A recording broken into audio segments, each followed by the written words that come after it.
স্বাধীনতার ৫৫ বছরেও দেশের বাজেট ব্যবস্থা গতানুগতিক ধারা থেকে বের হতে পারেনি বলে মন্তব্য করেছেন জামায়াতে ইসলামীর সেক্রেটারি জেনারেল মিয়া গোলাম পরোয়ার। রোববার রাজধানীর পুরানা পল্টনে ইকোনমিক রিপোর্টার্স ফোরাম মিলনায়তনে জাতীয় বাজেট ভাবনার শীর্ষক মতবিনিময় সভায় তিনি এই মন্তব্য করেন।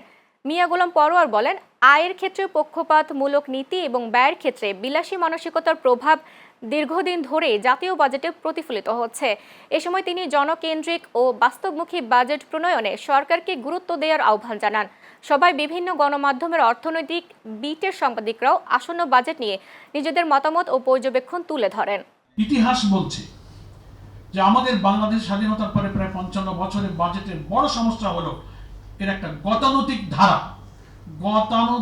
ধারা থেকে আমরা বেরোতে পারিনি। ফলে আয়ের ক্ষেত্রে যেমন পক্ষপাত দুষ্ট, যার সাথে যার পলিটিক্যাল লিঙ্কেজ আছে, ফ্যাসিনেশন আছে, আনডু প্রিভিলেজ যারা গ্রহণ করে, সেখানে ট্যাক্স ভ্যাট বসানোর ক্ষেত্রে একটা আলাদা দৃষ্টিভঙ্গি। আবার ব্যয়ের ক্ষেত্রে প্রচন্ড বিলাসী মানসিকতা এই বাজেট যারা করেন এবং সেটারই পরিচয় এবং প্রমাণ আমরা সেখানে দেখতে পাই।